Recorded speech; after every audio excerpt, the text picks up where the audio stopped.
어제 이재명 민주당 대표의 선거법 위반, 허위사실 유포 혐의에 대한 거의 막바지 재판이 있었습니다. 이제 9월 20일에 결심을 하고요. 결심이라는 게 변론을 끝낸다는 거 아니겠어요?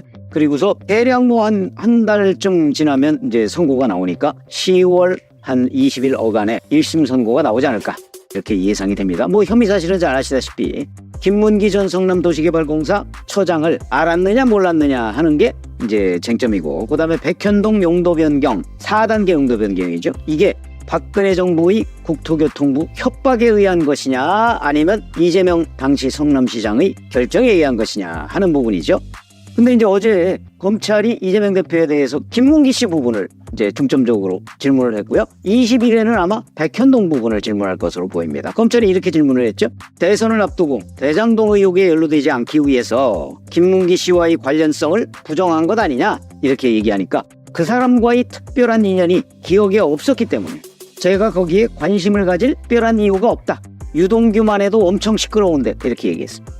그리고 또 하나, 이제 김문기 씨와 뭐 호주 뉴질랜드 출장 과정에서 뭐 골프도 치고 낚시도 하고 뭐 이랬다는 부분, 기억의 혼란은 있는데 분명하지는 않지만 팩트 같다. 이제 골프가 팩트 같다, 이런 거. 골프는 카트를 김문기 씨가 몰고 이재명 대표가 둘이 몰았고, 또 하나 카트는 유동규 씨가 혼자 몰고 이랬다는 거 아닙니까? 그러니까 카트를 같이 몰면서 2015년 1월에 골프를 같이 친 사람이 기억이 없다, 지금 이렇게 얘기하는 겁니다. 또 하나는 이제 낚시 부분과 관련해서 기억이 혼재하기는 하는데, 영화를 찍은 해변이라고 갔는데 낚시를 하는 사람이 있어서 낚싯대를 빌려 낚시를 한 것도 팩트인 것 같다. 마치 뭐 잘 기억이 안 나는데 뭐 좀 이렇게 얼버무리는 식입니다. 그리고 이제 검사들이 이제 같이 찍은 사진 뭐 이런 것들을 제시하니까 열흘이 넘는 기간 동안 찍은 사진이 2,000여 장 중에 20여 장밖에 안 된다. 그러니까 찍은 사진이 2,000여 장인데 그중에 김문기 씨하고 찍은 게 한 20장 정도밖에 안 된다, 이런 뜻입니다. 직원들은 시장 만날 기회가 거의 없어서 저런 기회가 되면 사진을 찍으려고 일부러 쭈뼛쭈뼛 다가온다, 이렇게 주장을 했습니다. 그러면 제가 왜 임기응변 거짓말이라고 얘기를 하냐면, 김문기 씨를 알았느냐 몰랐느냐 하는 거는 언제 때 얘기를 하는 거죠? 시장 재직 때 알았느냐 몰랐느냐 하는 걸 얘기하는 겁니다. 그러면 2015년 1월에 호주 뉴질랜드 출장을 같이 갔습니다. 그리고 나서 시장 재직은 2018년 5월, 6월에 선거가 있었으니까 5월까지입니다. 그때까지 그 사이에 김문기 씨를 알았느냐 몰랐느냐, 이게 쟁점이거든요. 제가 왜 자꾸 이걸 강조하느냐면, 김문기 씨는 성남도시개발공사 팀장에서 처장으로 이재명 성남시장 당시에 승진을 했고요. 대장동에 관한 실무 책임자입니다.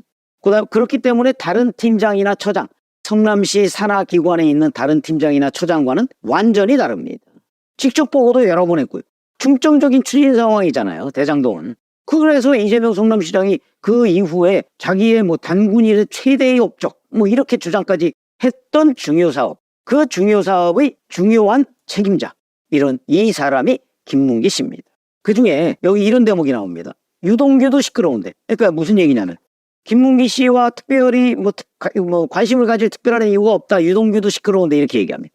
유동규도 시끄러운데라는 시끄럽다는 의미가 뭘 얘기하는 거야? 그냥 뭐 여기 막 떠들고 그런다, 이런 뜻일까요? 아니죠. 자기 신경을 많이 쓰이게 한다, 이런 뜻입니다. 유동규도 시끄러운데는. 그런데 이런 거 한번 생각해 보시죠. 유동규 시끄럽죠. 성남도시개발공사 기획본부장 시끄럽죠. 유동규가 언제부터 시끄러웠죠? 기억하십니까? 언제부터 시끄러웠죠? 자백하고 나서부터 시끄러웠죠. 이재명 성남시장 때 유동규는 시끄럽지 않았습니다. 이재명 성남시장 당시에 유동규 기획본부장은 이재명 성남시장의 신복으로서 성남시의 넘버 3라고 언론에 다 보도가 돼 있습니다. 넘버원은 뭐 이재명 성남시장이겠고, 넘버 2는 정진상 정책보좌관. 그 다음에 아마 그때 김용은 시의원이었기 때문에 유동규가 넘버 3다, 이러는 게 당시 언론 보도에, 지역 언론 보도에 다 나와 있습니다. 그 당시에 유동규는 전혀 시끄럽지 않았고요. 이재명 성남시장의 아주 충성파 두 사람 중에 한 사람이었다. 그러면 지금 뭐 유동규도 시끄러운데 라고 얘기하는 거는, 유동규 전 본부장이 2022년 5월 윤석열 정부 출범 이후에 대장동에 관한 자백을 하기 시작합니다. 그때부터 이제 이재명 지금 대표의 신경을 엄청나게 건드렸던 거죠. 그 기억이 있는 겁니다. 그러면 유동규도 시끄러운데 김문기를 관심 가질 이유가 없다, 이거는 얘기가 다른 거죠. 유동규가 시끄러운 건 2022년 이후고 김문기 관심 가질 이유 없다, 관심 가졌다 하는 거는 2015년, 18년 사이고 무려 4년간의 갭이 있는데 그걸 뭉뚱그려서 마치 지금 현재는 유동규가 시끄럽죠. 그러나 그 당시를 지금 현재를 얘기하는 게 아닙니다. 이게. 그러니까 거짓말이라는 거. 이재명 대표의 머릿속에서 2022년 이후 유동규가 시끄럽게 했던 장면, 이게 지금 본인이 막 변명을 하다 보니까 검찰이 압박에 변명을 하다 보니까 그냥 섞어서 얘기를 해버린 거. 거짓말이죠. 유동규는 김문기 씨를 알았느냐 몰랐느냐는 지금 쟁점이 되는 기간에 유동규 씨는 시끄럽지 않았다. 그 말씀을 드리고요. 자, 또 하나는 같이 찍은 사진 얘기를 해가면서 직원들은 시장 만날 기회가 거의 없어서 저런 기회가 오면 사진을 찍으려고 뭐 쭈뼛쭈뼛 다가온다 이렇게 얘기했습니다. 이것도 그냥 일반적인 저는 어떤 임기응변식 거짓말이라고 봅니다. 왜? 아까 말씀드렸듯이 김문기 씨는 대장동의 실무자고 성남도시개발공사는 성남시 산하기관 중에 최대 기관입니다. 거기에 이 사람은 대장동 실무자로 이재명 당시 성남시장한테 보고도 여러 번 했고요.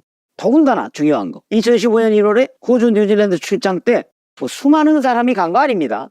이재명을 포함한 11명이 갔습니다. 11명. 그 중에 한 명입니다. 거기다가 뭐 손잡고 그다음에 본인이 걸어가면서 김문기 씨한테 농담도 건넵니다. 김문기 씨가 뭐 천년 묵은 고사리 얘기를 하니까 김문기 씨한테 이재명 당시 성남시장이 환생한 것 같아. 그러니까 당신이 천년 묵은 고사리가 환생한 것 같다. 이런 농담도 합니다. 그런데 수많은 성남시 직원 중에 한 명으로 지금 얘기를 하고 있는 거죠. 저는 거짓말이라고 봅니다. 11명이 같이 갔다니까. 이재명 빼고 10명이 같이 갔습니다. 뽑았을 때도 김문기 씨가 누구인지 충분히 알았을 것이고 가서도 뭐 농담도 하고 뭐 나무 이렇게 둘레 같이 손잡고 사진도 찍고 본인 말대로 해도 20장 이상 찍었다는 거 아니겠어요? 밥을 먹었어도 30끼 이상 먹었고 뿐만 아니고 성남시에 있을 때 대장동의 실무 책임자로 여러 번 보고도 받고 그랬는데 몰랐다. 이제 이렇게 얘기를 하고 있는 겁니다. 그러니까 김문기 씨는 성남시의 수많은 직원 중의 한 명이 아니다. 근데 마치 수많은 직원 중의 한 명인 것처럼 이재명 피고인이 지금 선거법 재판에서 주장을 하고 있는 것. 그것 또한 자꾸 뭘 부인하다 보니까 허위사실이다. 그렇게 말씀을 드릴 수밖에 없고요. 그 다음에 20일에 결심 공판한다고 그랬죠. 이때는 이제 아마 검찰이 이재명 피고인에 대해서 백현동 용도 변경 허위사실에 대해서 물을 겁니다. 그거는 뭐 제가 여러 차례 말씀드렸지만 이미 박근혜 국토부에서 이재명 성남시에 균시에서 적의 처리 바람이라고 내려보낸 공문이 있습니다. 균시, 성남시가 알아서 하세요. 그런데 알아서 하라는 게 협박으로 들렸다 이 얘기거든요. 지금 간단하게 얘기하면 그 부분은 또 어떻게 변명을 할까? 아마 또 임기응변식으로 또 다른 뭔가를 꾸며내지 않을까? 그렇게 되면 뭐 김문기 씨를 알았느냐 몰랐느냐는 거는 이제 주관적 기억 안 난다 막 우기면 뭐 사실 별로 할 말도 없죠. 뭐 알았을 정황은 뭐 어마어마하게 많지만 그러나 백현동 용도 변경은 이건 뭐 너무나 명확합니다. 공문이 있는데요. 뭐 공문을 부정할 만한 어떤 증거도 없습니다. 성남시 공무원들도 와서 협박으로 느끼지 않았다. 아니 협박으로 느꼈을 리가 있나요? 알아서 하라는데. 자, 이준석 의원이 과거에 성상납을 받았다. 이 2013년도에 성상납을 받았다 하는 의혹이 제기됐습니다. 이 의혹을 제기한 사람이 바로 가세현 유튜브 쪽에서 의혹을 제기하니까 이준석은 아니다라고 했고 이 건 관련해서 자신의 명예가 훼손됐다. 명예훼손 혐의로 고소를 했습니다.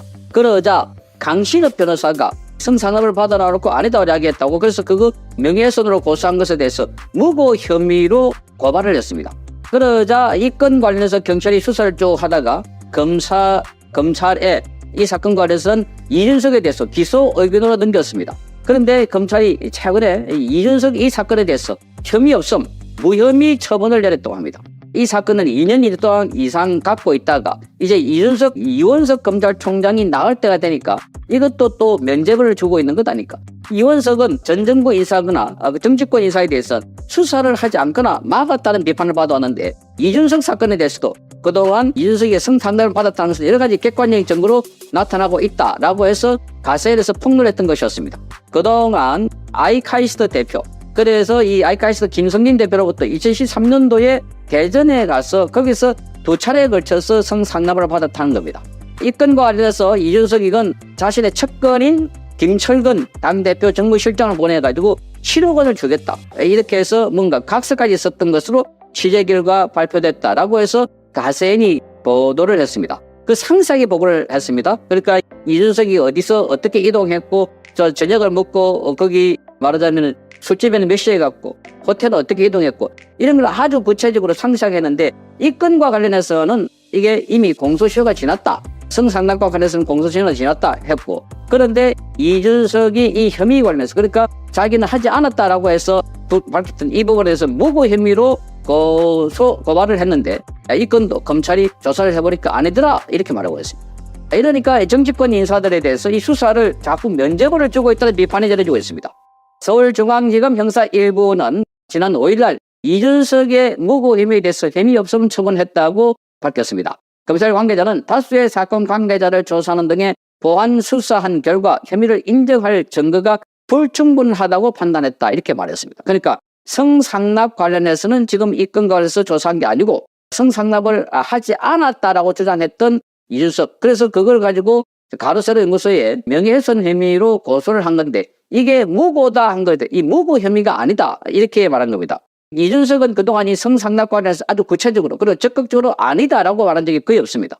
그러니까 뭐 그건 그런 일 없었다 정도 넘어갔었지. 그러니까 본인이 적극 해명하지 않았던 것이었습니다. 그래서 많은 사람들이 이준석이가 20대 그러니까 그 당시에 박근혜 전 대통령 시절에 그때 창조경제 뭐 이런 이야기가 많이 나올 때 그래서 대전에 있는 아이카이스트 대표 김성진 대표가 있는데 여기에 나중에 박근혜 전 대통령을 모시다 가지고 거기서 무슨 시연회 한다라고 했는데 진짜로 나중에 여기서 박근혜 전 대통령이 내려가서 시연을 했던 것입니다. 그러니까 아이카이스트 대표가 이준석에게 로비하고 부탁해가지고 그래서 행사를 했다 하는 겁니다. 이게 사실이라면 그야말로 이준석은 20대 때부터 성상납을 받고 권력 주변의 사람들 연결시켜가지고 그렇게 했다. 많은 비난을 받아왔습니다. 그 당시 또 이준석인 당대표로 있으면서도 윤석열 그 당시 대통령 또는 그 앞에는 후보에게 많은 비판을 하고 돌아다니면서 저격하고 내부 총기를 한다 한 비판을 받아왔어서 그래서 보수 진영에 국민의힘을 지지하는 사람들은 빨리 이준석에 대한 처벌을 하라 이렇게 요구를 했던 것이었습니다.